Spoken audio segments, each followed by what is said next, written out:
right, haves and have not fans. Man, this was hard to narrow down, especially when you take the series finale into account. But I wanted to talk about the top 5 deaths in the show. As usual, when it comes to these lists, it is just my opinion. If there were any particular death scenes that you felt should have made the cut but didn't, feel free to let me know. That's what this whole thing is about. It's celebration of the series, and in the comments, you reminisce and tell me, I don't know, Jeremy, I think this death should have been number 1. And, this is with the idea of, hey, even if a majority of your list is composed of deaths from the finale, you count them as deaths, not oh, well, Candace, maybe she just passed out and, she could, be revitalized if CPR was used on her. No.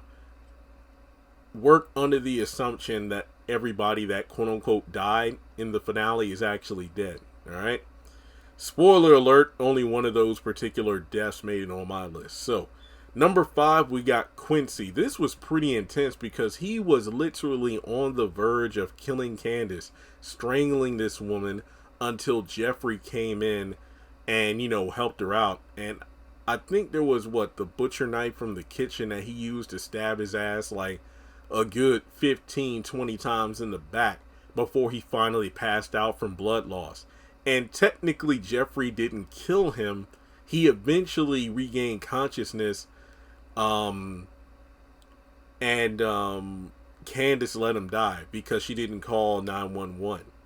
So she literally just sat there and watched this man die. Number 4, Amanda. My boo ended up dying, and I still don't believe that Wyatt was the one that killed her. Even though he claims to have done it, I still don't believe it.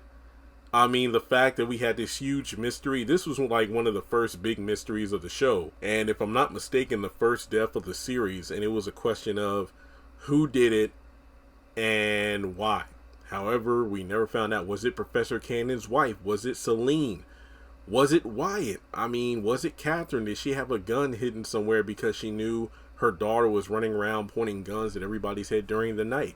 Was it Quincy? There were so many theories going on. It makes me wish I was doing YouTube at the time. But yeah, Amanda's death truly was the domino that got the death cycle started in this series.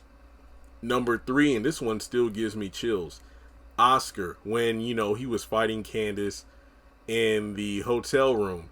And I think, after beating her down, he took a moment and he was just angry. He, had his back turned, and Candace managed to get up and she shoved him out of the window to his death. I remember that still, I knew it was going to happen, but when I actually saw the scene, I'm like, oh shit. Yeah, that was pretty intense. We never saw the body or anything, but the fact that we knew, this guy ain't going to make it out of this one, that was pretty wild. So yeah, Oscar's death was pretty intense.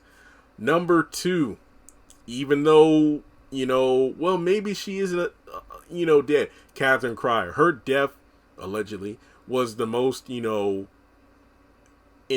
one in the series finale because unlike everybody else who was either killed off screen or their death just kind of happened quickly, we saw the struggle of little Lizzie's auntie strangling Catherine in the jail cell.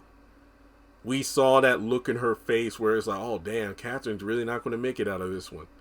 That was pretty intense. What was her name? Laura Castile, I think was the name of the inmate. I think Jim was the one that orchestrated the entire situation. Yeah, I know Catherine will think twice about having Hannah in charge of everything if I put somebody in the jail cell to rough her up. And then after hearing, Cryer, that's the name of that guy that killed little Lizzie. Oh, okay. Yeah, I know. I was put in here to kill you. So, yeah, Catherine Cryer's death definitely was a hard one to sit through. It still impacts me today, almost 2 years later. And the number 1 death, mainly due to the fact that I never thought we would see something this gruesome. Erica, when Veronica had the car blown up, and maybe 1 or 2 episodes later, we actually got a scene at the end of the episode where we see her torch the remains in the front seat of the car. And I was like, damn. Everybody said the same thing. Like, damn, that Tales of the Crypt looking, I can't believe Tyler showed that. But even more like, okay, Tyler, this don't make no sense. How was the interior of the car not wrecked or anything or burnt to a crisp, but her remains were? But regardless, those were my top 5 deaths in the haves and the have-nots. Let me know what yours are in the comment section below. And with that being said, I will catch you all in the next one.